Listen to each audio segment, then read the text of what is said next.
Hi family, it's Teresa. Next in this series of probably it'll be like natural law, talking to animals. I'm not exactly sure, but we'll figure it out.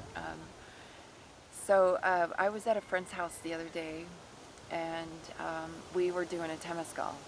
If you don't know what that is, check it out. Temescal, just like it sounds, Temezcal. And next door to my friend's house, there was this lady, her neighbor, who had a bird inside of a cage. And it, it was really disturbing from the moment I entered the property and I could hear the chirping of this bird and, what he was, I don't know, what he was saying basically, like what was coming across to me. So um, after some time, I mentioned it to my friend, and she said, "Yeah, my neighbor has this bird in a cage, and um, I don't agree with that." And yada yada. It's like, because animals, again, as above, so below. If we don't have any freedom, if we feel like we're oppressed, and if we feel like we're imprisoned and caught up in this matrix with stuff that's predating upon us and taking advantage of us and um, keeping us caged up, whether that's a cage for your mind or a physical cage in a prison. And so as above, so below. So we won't have any freedom from that cage so long as we treat our fellow earthlings in such a manner as to put them in cages. But I noted that I found it particularly disturbing to put a bird in a cage because, like, rather than just say tie up a dog, which is horrible, but if you were to tie up a dog, you're just basically preventing him from running around on the earth. Whereas the bird can not only hop around on the earth, but he also has feathers. So, like, he's at this evolutionary stage in his growth where he's been given the honor to have these feathers so that he can fly and on the wind, and he can see everything. And, so just it's like really extra sad for me to see that there's a bird in a cage. So it came to me to mention this or make this video. um, so basically, there was a book that was written by, um, I can't recall exactly how to pronounce her name, Maya Lu something or other, a brilliant author, very acclaimed, author and activist, I believe also. And she wrote this book called um, I Know Why the Caged Bird Sings. Now, I've read a lot of books, but that is not one of them. And it's on my list. I suppose I should read it. But I'm not sure what the author's presentation of, of that statement was, or I'm not sure what the supporting um, documents that she had to say she knew why the caged bird sings. Um, but I'm sure it came from her heart, and um, it's probably a very good message.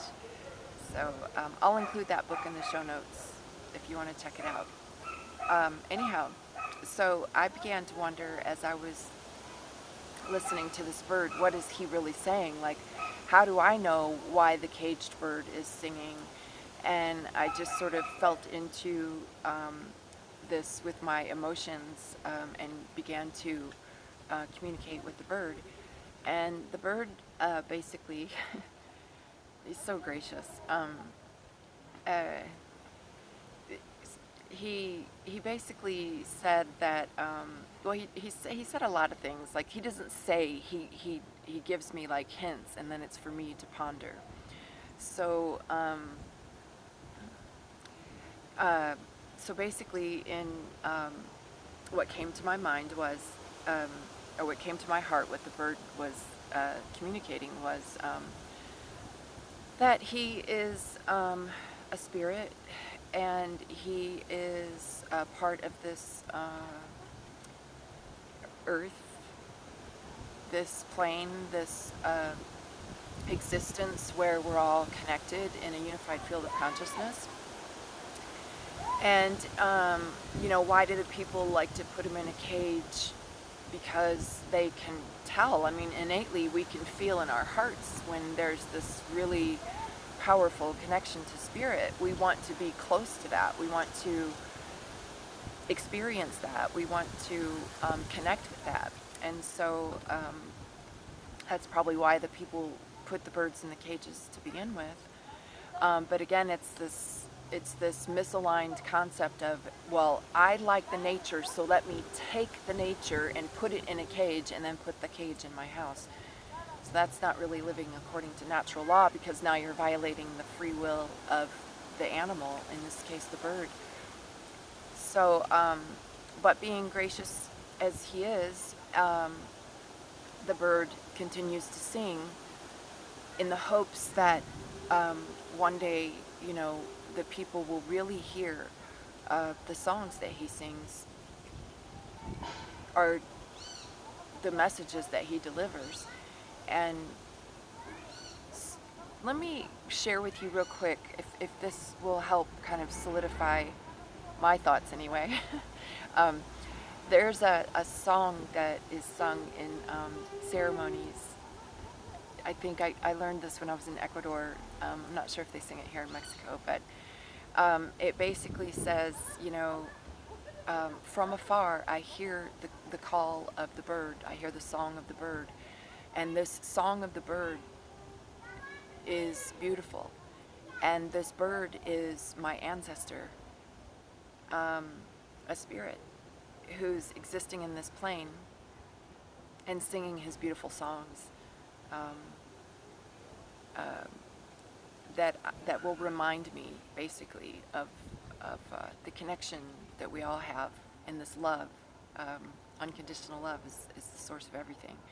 So that song for me says it all, because, like, if we could let the animals talk to us, especially the birds, right? And just listen to the songs and know that the sweet songs of the birds are the words of our ancestors, encouraging us and telling us they love us and cheering us on and telling us not to be fooled or deceived and lured and sidetracked, but to get on with the work of our spiritual evolutionary growth. And it's really amazing. It's like having a stadium full of, supporters. Like if you're on let's say you're on a stage of some sort, which you are, the whole world is a stage, and you've got this audience, and they're all your fans. Not even one of them in the audience is there to heckle you, right? So that's kind of the way I see the guides and guardian angels of us all. And the ancestors too, to pray for them and commune with them. Just because they're passed out of the skin suit does not mean that they're gone. That's the whole, that death thing, that dying, it's just a big lie. That's what the bird shared with me, that he still continues to sing and be the beautiful spirit that he is, whether he's been imprisoned or not, because at some point he understands that he too is on his spiritual evolutionary growth, and he's not really here to sort of get all pissed off about the situation that he's found himself in. He's not like on that level of consciousness that the human is, where we have our righteous anger. I mean, don't get me wrong, animals show righteous anger when they defend their nests and things like that. But for these people to put him in a cage, like if it was me, I would just probably shut my beak up and I wouldn't sing for anybody until they let me go. But then, the bird, he's just the bird, and he's just going to do what he's here to do, and he's here to be the conduit of our ancestors,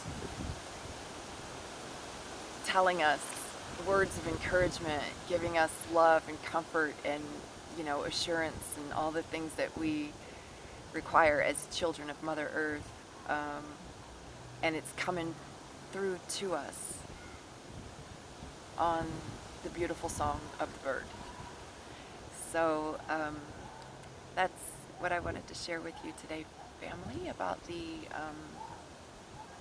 caged bird and why does he sing.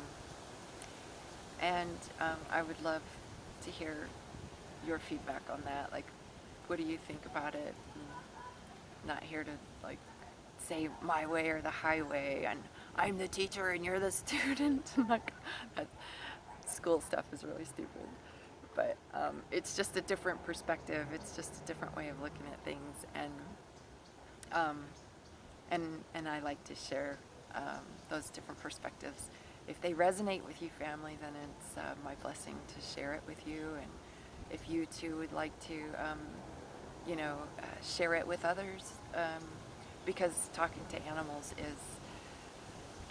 it's an innate thing. We're born with this ability. It's just programmed out of us for the most part when we go through our public indoctrination camps, get all our vaccines and eat all our GMOs and surround ourselves by, like chemtrails and 5G and, you know, um, peer pressure and, the materialist reductionist science theory that, there's only the physical and nothing, it can't prove the spiritual mathematically, so it's just going to be discounted. And so, once before we're thrown into all that, we do have this ability to speak with everything in nature, the animals, the insects, the trees, the birds, the flowers, everything, because it's all talking to us all the time. Um, I suppose the only question is whether or not we're listening. So, thank you, family, for taking the time to share this message